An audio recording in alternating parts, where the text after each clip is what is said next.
دەوترێت لەگەڵ هاتنی ڕەمەزان و جەژن و هەر بۆنەیەکی تردا بازار بە خێرایی بەرز دەبێتەوە. دەمانەوێت لە کەرکوکدا دۆخی بازار بزانین ئایا بەرزە یا خودنا. ئەگەر بەرزە چێ خەتابارە بە بەرزبوونەوەی بازار.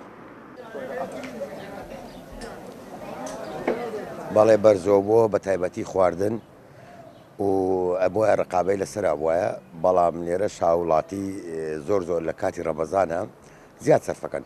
خۆی ڕەمەزان بۆیە کە ئینسان خواردن کەمتر بخوا، نەک من ئێستاکە کە ئەچمە بازار وازانم بەیانی هیچ نامێنێ کەچی وانە کە ئەومان بۆ هجوومەکەنە بازار هەموو شتێک ئێستا مەوجودە بەیانی مەوجودە هەر دقی بەڵام بەڵێ سوچ هاوڵاتیشی تایە و ئەوە ڕقابەشی لەسەر وایە سارێکی نرخێکی ئەوە تایبەت یادام نایە بۆ مشتەوەی بەرزۆ نەبێت.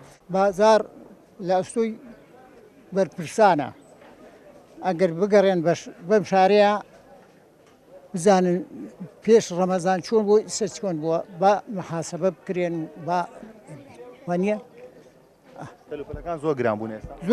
زۆر گران بووە، 2 قات و 3 قات و 5 قات گران بووە. ئەم فەقیر و هەژار و داماوانە.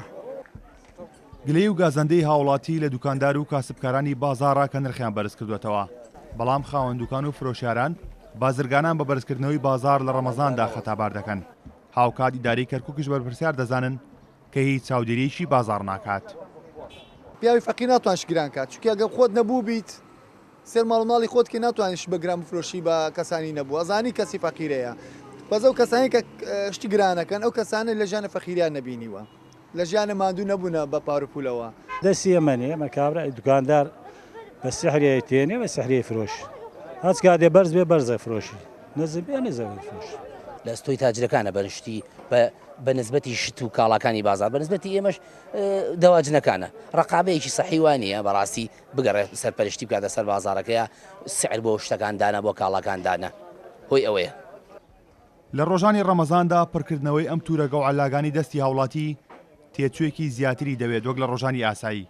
لە ئەنجامیشدا ئیدارەی کەرکوک بە بەرپرسیار دەزانرێت بۆ ئەم گرانبوونەی بازار بۆ پێی نەیتوانیوە چاودێریی باشی بازار و دیاریکردنی نرخەکان بێت. کارۆن محەممەد کوردسات نیوز کەرکوک.